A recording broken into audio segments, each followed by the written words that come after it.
Hi Nahed, thank you so much for joining me today to share your story about your beautiful daughter Mila and her diagnosis with Alexander's disease. Pleasure to talk to you again, Karen. I'm very glad we finally did this one.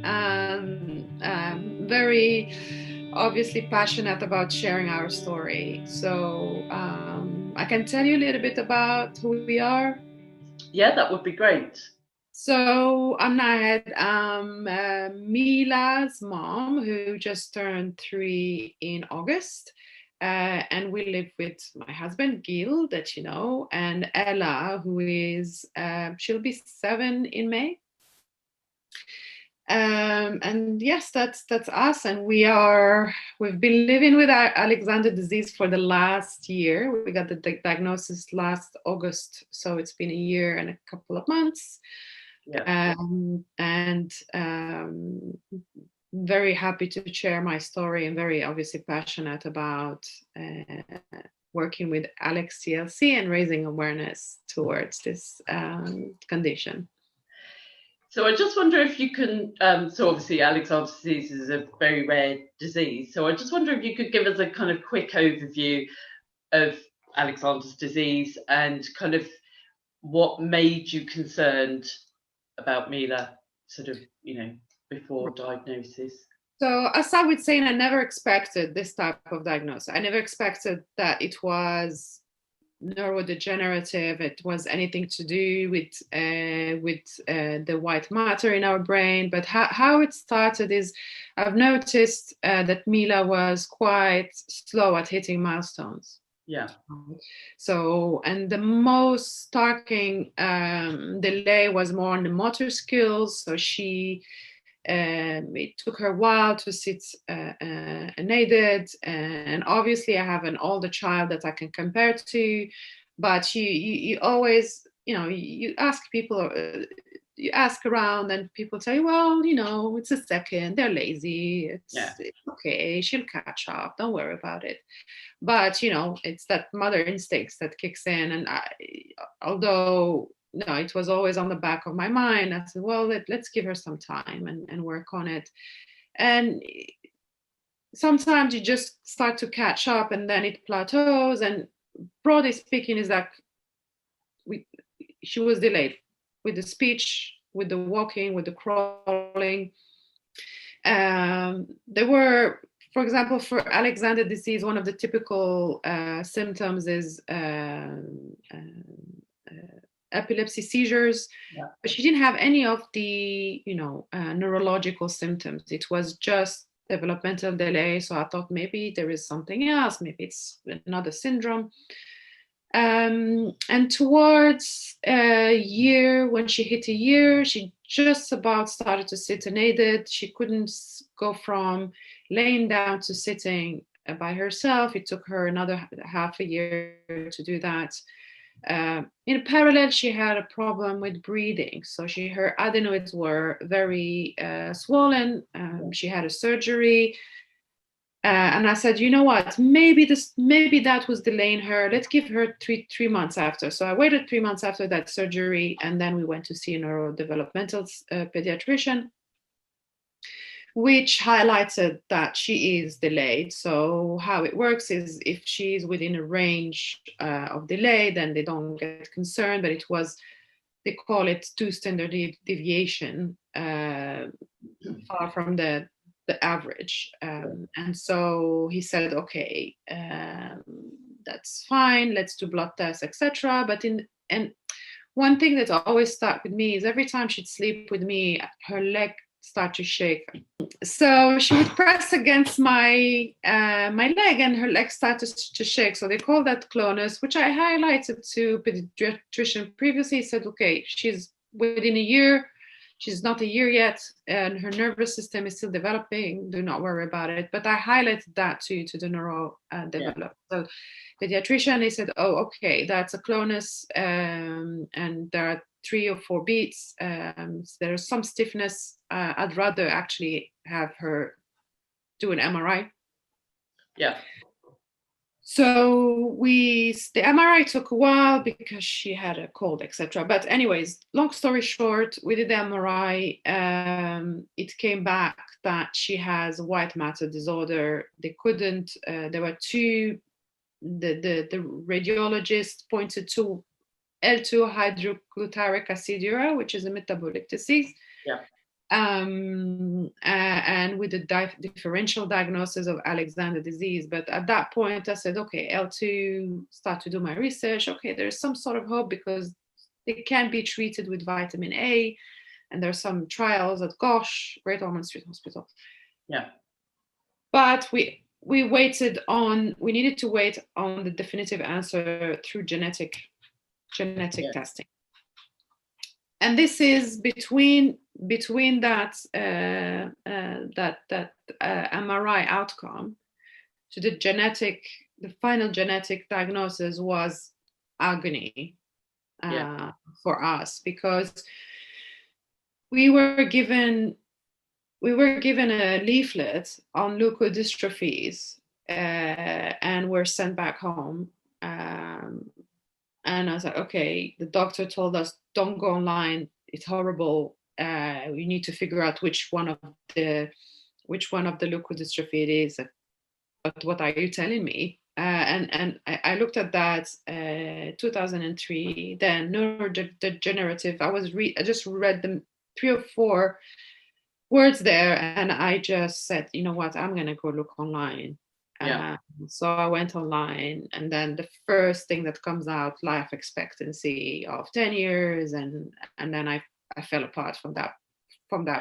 No, it's really very scary, isn't it? And we all crave to try and work out what's wrong with our children, and it's completely natural to now we have the internet and all this kind of knowledge out there, that actually we do it and then kind of perhaps think, I wish I hadn't done that. But it's that craving for knowledge, isn't it? And to try and find some hope, isn't it? And to try and find what the best case scenario is. Yeah, and the thing is, we didn't know which leukodystrophy it was, so I went on personally, I lost a lot of weight. I couldn't eat. I was telling you earlier, I couldn't even cry. I was in a state of shock, and it's like a stupor. You're like, your whole body hurts every day. And although I'd fall asleep, I'd wake up at 5 a.m. in the morning, and I'd just go around the house like, what's going on? What does she have? And at one point, actually, she started to develop quite fast. So she would start to catch up, and then I sort of relaxed. Said, okay, it might be something that we can go over because there's no regression. Yeah. There are no seizures. And even the initial neurologist we saw, I said, well, her phenotype, which is the way she is versus what we've seen on the MRI, does not really fit.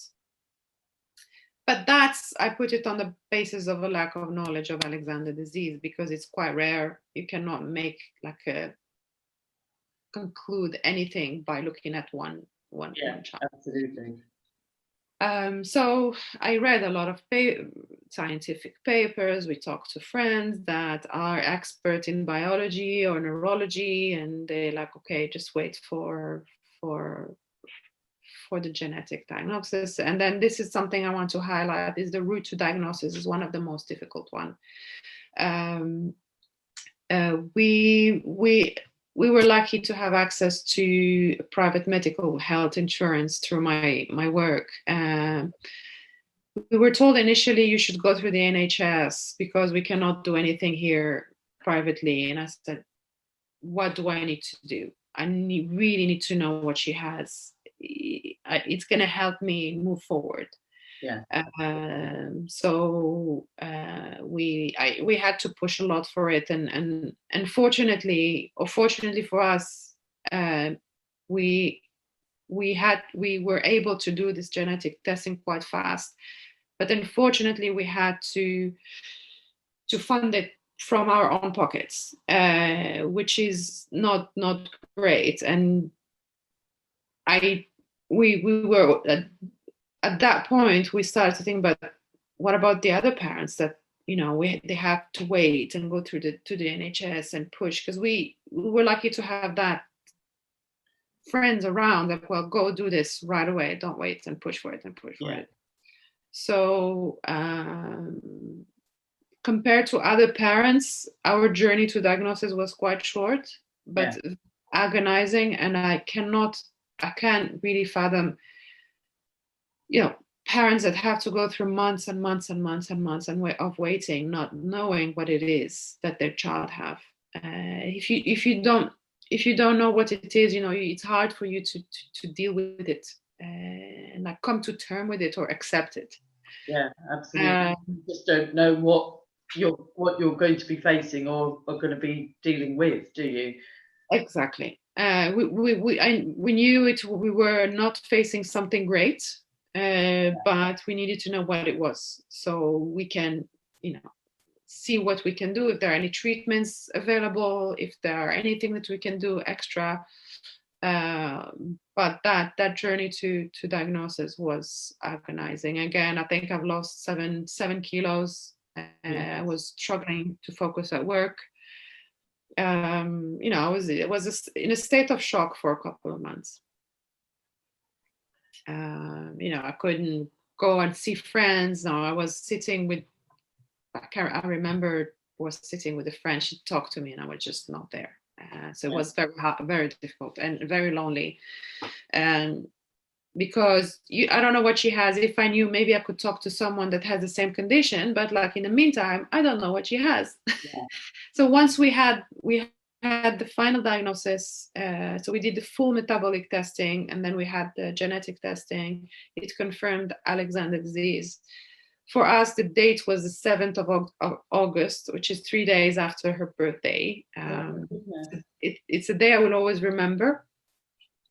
But as soon as we got the confirmation, I knew exactly what to do, because I spent the last couple of months looking at those two conditions, Alexander disease and L2 hydroglutaric aciduria. I knew that there was Dr. Waldman at the Children's Hospital of Philadelphia.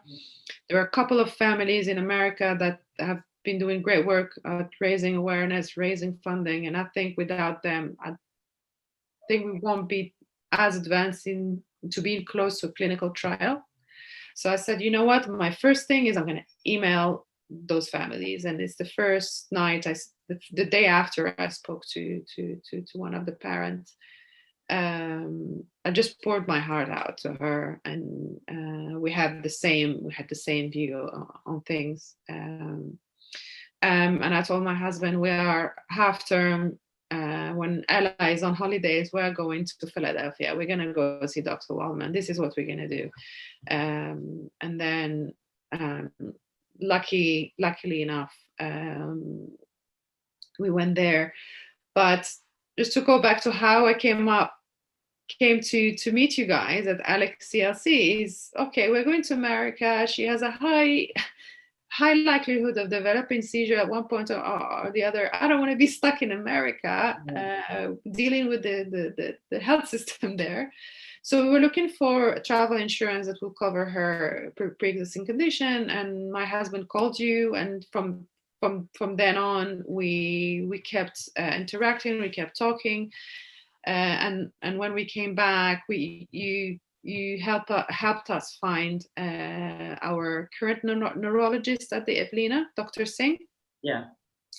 Again, a bit of background: we were not satisfied with the neurologist we had initially, because we wanted someone not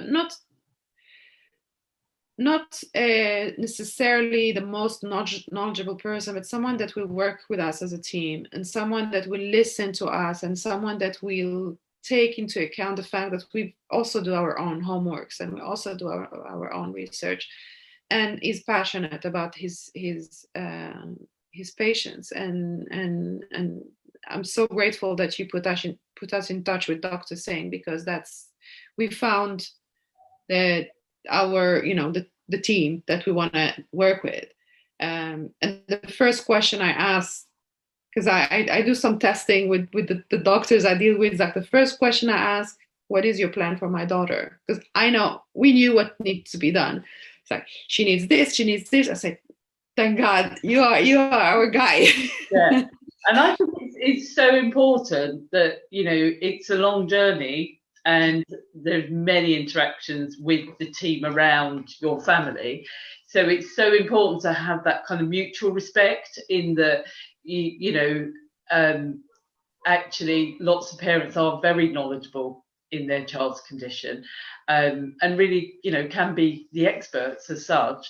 And it's working together, isn't it? And knowing that you can have a good discussion and you can put your point across as well, as because you know your child best, don't you? And you've done your homework, and it's really good to sort of have that really good working relationship. Exactly. And we last 2 years, we gather we call it our medical village. So we were working with a physiotherapist we had a couple, and we found a really knowledgeable physiotherapist that connected with Mila, and she also covers other children with neurological conditions. So we was like, okay, you are a keeper. And then we have a fantastic occupational therapist and a fantastic speech and language therapist. And also we have a great nursery that's really pushing Mila. They've told me we have high expectations from her, and we're not going to baby her. So we're not taking her cheekiness, so they're really pushing, and most of all we have our nanny that take care of our children, who has, she's our angel. She's pushing her every day. She actually, I shouldn't be saying that, but she knows her much better than us, because Mila can she takes us around for a spin. She's very cheeky. She understands children. With her, she can get across, and she pushes her, and which is fantastic. So one of the most important things is to have this structure around you of people that you can trust, and that the first thing is, their first priority is your child, profession, in their profession. Yeah. Having your child's best interest at heart, and it took us a while to gather that village, but once you gather it, get them to speak to each other, and which they do, and it's great. Yeah.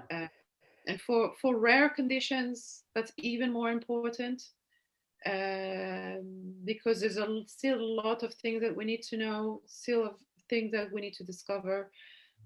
And throughout our journey to from last year to now, what we've discovered, Alexander disease is a spectrum also.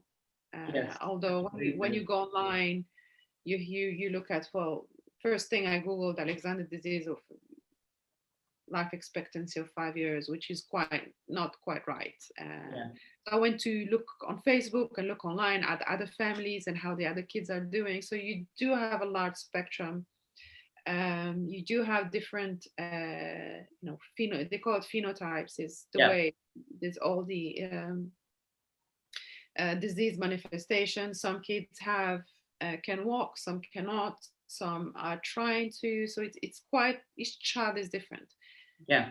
And what we found important is they need a lot of input. They cannot be treated as average. They need a huge amount of input, and this is what the thing that we've been struggling with here is try to explain to people that she needs a lot of inputs, and she's where she is now because we are giving her that input on a daily basis. Yeah, absolutely. So you mean in terms of kind of physio and occupational sort of Yeah, therapy, and yeah. kind of making sure that the physio's carried out, and um, that's hard work. That takes a lot of energy, doesn't it? And it takes a team. So it takes a team to do that. And it's a lot of work. It's not every day that you can do the exercise with her. Sometimes she doesn't want, sometimes she doesn't feel like it. So we just have to find that balance of when to push and when to let her do her own thing. Yeah, and I think it's good to allow her that choice as well, isn't it? It's it kind of helps their independence, doesn't it? And sort of, you know, lets their character shine out. Oh, yeah. She's I very know I've funny. spoken to Gil many times when he's been pulling his hair out because Mila's just, no, I'm not doing that. Oh, no, she's quite stubborn and she knows what she wants. And one thing we discovered is they know she if she wants something, she will do it. Yeah, She will find a way to do it. And that to treat her, to push her and to treat her. I think I mentioned that to you privately before, but to not treat her as though she cannot do something, yes, but treat her as she can do it. She doesn't, of course, there's something in her brain that is not functioning right, but that's that. yeah, When you have your child in front of you and not, what I'm trying to say is to push her to her potential, absolutely. and rather than say, okay, she has this, she cannot walk, so why do I even bother pushing, right? Yeah, That's that we see with Mila is that because the more you push, the more she progresses, yeah, and yes, it is hard work, it's exhausting. When she fights us, when she doesn't want to use her walker, it is exhausting because we want her to be more independent, we want her to walk. um, yeah. yeah, So, that's and you and Gil have reached out to a number of families who have Alexander's disease, and I know that you've been sort of a great support. And obviously, we as a charity want to build on that as well. So, we're having lots of discussions about sort of getting more information out there, raising it, raising awareness. Um, how we can all work together, and it's great to have you and Gil around and on board to help us to do that. You have a great understanding of Alexander's disease, and I also think that you really were in that deep dark hole, weren't you? Sort of that you had to somehow clamber out of, and get to where you are today. And you've done amazingly well. You really have, and I'm under no illusion that there are days where actually you would rather just pull the duvet over your head and stay there. We'll have those kind of days where you think, not today. I don't want to have to face this today. well, I still have them. We still, the first thing is, oh, I have to change my life. To My whole life is changing, and it sounds like it's apocalyptic. I love my job. I like working, and my husband too. And you're like, will I have to stop working? Will I have to change anything? And you realize slowly that no, the Yeah, more information you get, yes, you have to adapt your life. Of course, it's a life-changing event. You have to make sure that your other child does not get affected yeah, by we give a lot of attention to Mila and making sure that she's involved in that process of helping her. We don't get it always right. We don't always get it right. And yes, some days I just do not want to do anything. I do not want to speak to anybody. I just stay in front of TV all day, yeah, and not do anything. And I mean, my husband and I are quite very supportive of each other. So when he sees that I'm in that state of mind, he's just like, okay, just do your thing. I'll take care of the girls. yeah. Uh, and we have to work as a team. That's that's quite important. But for me, how I dealt with it is, well, it just hit me as soon as the faster I accept it, the better I will move forward. Yeah. So I talked about the journey to the final diagnosis, the 7th of August, which was agonizing. And then, of course, when we get the diagnosis, I called my office. I said, I need to be off. I can't. I need to take some days off. Yeah. And again, I was in a state of just, you're walking on a cloud, and you're like, I can't believe it. And you're looking at your child and your other child, like, how am I going to do all this? How am I going to live? How am I going to move forward? It feels overwhelming, doesn't it, in that moment, that, how is this going to work out? How can we move forward and have a good life? And sort of, it's hard enough being a parent, isn't it? Even at the best of times, and then suddenly you throw something else into the mix. And as you say, you don't want Ella to be affected by it as well, because you have the 2 children, but you have one child who needs a lot more physical input and mental input, and that is so difficult, isn't it? Yeah, it's very, very hard, and also it's teach you things about yourself. And I describe this experience, and it's hard. Sometimes it might come across as odd statement, but it's the worst thing that you can have, like one of the worst experiences that you can have in your life as a parent. But at the same time, it was one of the best experiences in terms of learning about yourself. Absolutely. And learning about life.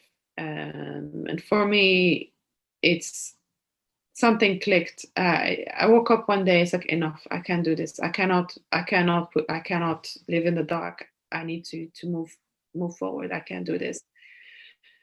So it's this switch of. It's a lot of therapists and a lot of gurus talk about living in the moment, and I never understood it until this experience with my daughter. Yeah. I used to be anxious about the future, about a lot of things that now seem really, even made me better at my job. There's certain things that are really not important, and really focuses you on enjoying the now with your family, with your child. And it's this acceptance. Is as soon as you accept, this is my life, I'm gonna accept it, I'm gonna live the best life I can. And this is my new life, and you have to adapt. Is 2 things: acceptance and adapting. Denial and not accepting, that's not a good, from my personal experience, not a good combo for you to move forward. Yeah, no, and I would completely agree that actually, it's hard, like we were saying earlier, you have your children and you've almost mapped their life out for them, haven't you? And actually, that life, even if a disease hasn't happened, that life may not pan out like that anyway. But it's that sudden kind of, I thought I knew what life looked like, and now it's looking different, and how do I deal with that? And I do think, we don't know what's going to happen in life, and you have to change and adapt and accept how things are, and I think, you're absolutely right, that's accepting that this is life and you need to make the best of it is just so important, isn't it? And again, talking about, Alexander disease and leukodystrophies are life limiting and life expectancy. And at one point, it hit me. It's like, why are we talking about life expectancy? Why? So not our current doctor, but throughout my journey with the Alexander disease, at one point I was like, well, more often children that have Alexander disease don't pass the age of 10 or 5, or like, how do you know that my child is not going to live how do you know? How can you judge someone's life expectancy? How can you? No one knows anybody's life expectancy. And I made a point because we had to apply to the HCP, educational healthcare plan for Mila, for her to go to school. And I made a specific point about to stop talking about life expectancy, because it is not a necessary information. It is not important at all. It will not bring you anything at all to know anything about life expectancy, because none of us know how long we're going to live. I could die tomorrow. Who knows? And having this in the background, in your head all the time, oh my God, life expectancy, she's going to not live past X, Y, Z. So that's not important at all. Yeah, and I think that's true of many many disorders. So if you look at adrenal leukodystrophy, just for example, which is the most common leukodystrophy, many parents are told that 18 months to 2 years, and that's all they'll have with their child. And we have many boys who live many more years than that. So one would hope that would become a thing of the past, actually. And it's because it's a holistic view, isn't it? It's looking at the whole the whole of the child and the whole of the family, and supporting them as best as you can, and kind of making their life as good as it can be. Yeah, and the children, like, they will be fine if you take care of them. They will be fine. They'll be happy, and it's just, as parents, we need to also take care of ourselves, and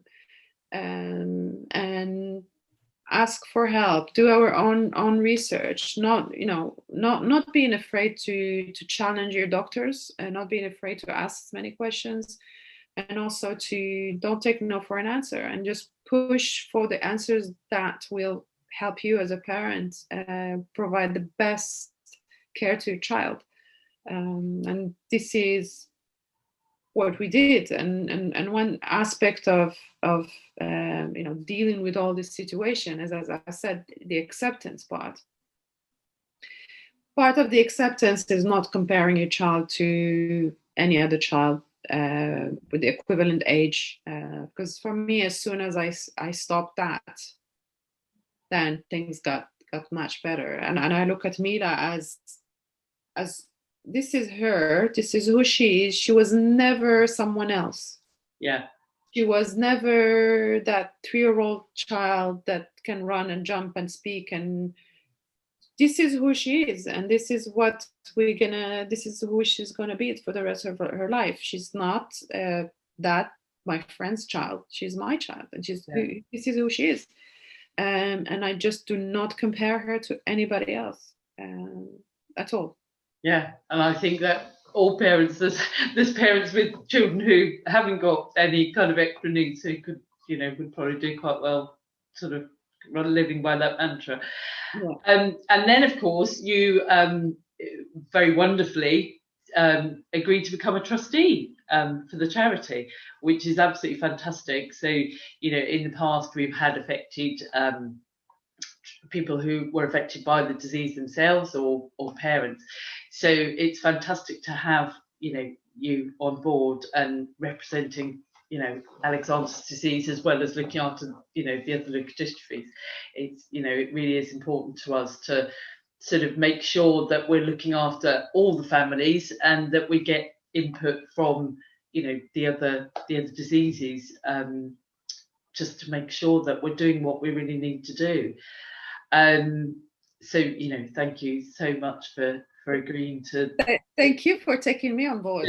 On top of everything else you have to do, and it really is sort of, I suppose, just reaching out to the Alexander's disease families and getting them involved with the charity, and the help that we can give them, and that peer support, which I think is so important, isn't it? It's just being able to talk to someone who knows the disease, is living with the disease, is just so important. So we really would kind of shout out to those families to, absolutely get in contact with us, because I know that you and Gil are very happy to talk to other families, wherever they are in that line of diagnosis, whether it's pre-diagnosis or, they've been diagnosed for a while or just diagnosed. I think we all learn a lot from talking to people who live the same lives as we do.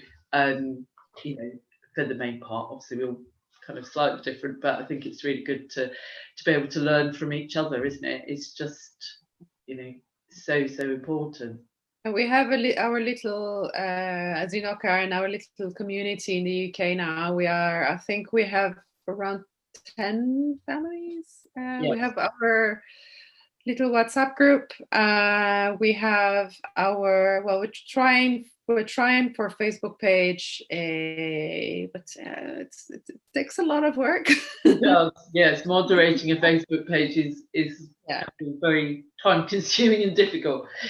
So, and obviously we're working together to get some of the information. But what I wanted to say is, yes, I mean, we were Gil and I very, very impressed by all the work that Alex TLC is doing in promoting all leukodystrophies and having representation on the board also, but and the work that you guys have been doing around Alex TLC and other involvement with other leukodystrophy is quite. I was telling Gil earlier, we are quite lucky and grateful that you guys are here, and I can see now a couple of meetings that I've done with the other trustees, the amount of work that goes behind that charity is phenomenal. And sometimes, we only have 24 hours a day, and I think you guys are working those 24 hours every day. And when you look at the amount of work, the website, and all the also the challenges that the charity sector is going through, and in particular smaller charities, in terms of funding, for example, that sometimes it struck a chord, because I come from the finance world, and now I'm getting into the detail of how you run a charity, and it's a lot of work, and you guys are doing fantastic work, and I'm very happy to be part of that family. Thank you for having me. Oh, thank you so much, and it really has. It's been lovely to chat. Thank you for sharing your story. The hard bits and the sort of the more positive parts. And we're really looking forward to working with you and again raising as much awareness as we can of Alexander's disease, and fingers crossed for the trial starting in the UK, which that's the next plan. That's our hope. And any family that want to talk to us, we're always available. And I mean, we could have met for a drink, but now it's not going to be possible. But we're more than happy to help in any shape or form. We're here. Oh, that's brilliant. Thank you so much. Honestly, it's been so lovely to chat. Pleasure.